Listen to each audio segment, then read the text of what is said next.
सबसे पहला प्रश्न तो यही बेसिक से ही शुरू होता है सर कि ये कंफ्यूजन क्यों होता है कि एक बड़ा एसआईपी करें या फिर कई छोटे एसआईपी? देखिए अमित, ये कंफ्यूजन पैसे में कम और मनोविज्ञान में ज़्यादा है। आपका उद्देश्य क्या होना चाहिए कि आप एक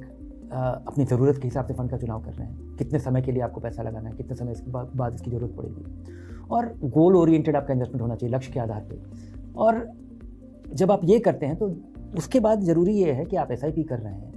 लंबे समय का पैसा हो, आप 1 में लगाइए या 5 में लगाइए, फंड अच्छा होना चाहिए। और 1 में लगाना सिंपल होता है, 5 में लगाना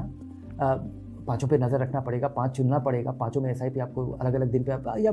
लोग अलग तरीके से सोचते हैं। आपको 25,000 एक फंड में लगाना है, आपका उद्देश्य पूरा होगा, बशर्ते कि वो अच्छा फंड हो।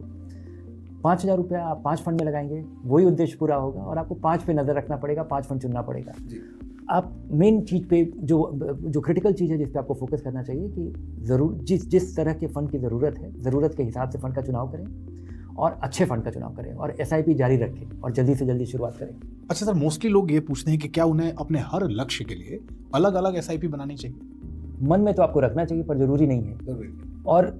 एक और भी बात है कि आप इससे थोड़ा डिसिप्लिन जरूर रीइंफोर्स होता है कि अगर आप बच्चे के पढ़ाई के लिए आप इन्वेस्ट कर रहे हैं और वो 7-8 साल के बाद ज़रूरत पड़ेगी, आप मकान खरीदने के लिए डाउन पेमेंट का इंतजाम कर रहे हैं और वो 10 साल के बाद आप प्लान करते हैं कि आपको ज़रूरत पड़ेगा, और आप 25 साल के बाद रिटायर करने वाले हैं और आप तीनों के लिए अगर अलग अलग फंड, और तीनों के लिए आप इक्विटी फंड ही चुनते हैं और तीनों के लिए आप फंड में पैसा लगाना शुरू करते हैं, तो ये आपके लिए मेंटल डिसिप्लिन एक रहता है कि एक जगह कम हो गया या कहीं पे ज़्यादा हो गया तो आप मकान जल्दी खरीद सकते हैं। अगर वो वाला पैसा ज़्यादा हो गया,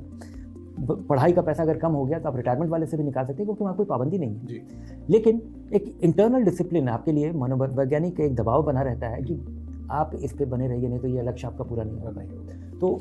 मुझे लगता है कि और अगर आप एक ही फंड में अगर आप कर रहे हैं और सारा रकम अगर आपके एक निवेश के एक उद्देश्य के लिए आपको 10,000 रुपये लगाना है, दूसरे उद्देश्य के लिए आपको 6,000 रुपये लगाना है और तीसरे उद्देश्य के लिए आपको 15,000 रुपये लगाना है अगले 20 साल तक, और कहीं पे ज़्यादा हो गया कहीं पे कम हो गया, जब आपको पैसे की जरूरत होगी तो वो उपलब्ध है आपके लिए।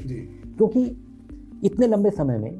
कोई अच्छा कर रहा होगा कभी और कोई बहुत अच्छा नहीं कर रहा होगा या उतना अच्छा नहीं कर रहा होगा या कोई कुछ बुरा भी कर रहा होगा, लेकिन आपके पास समय होगा, लेकिन इंटरनल डिसिप्लिन के लिए बड़ा फायदेमंद है।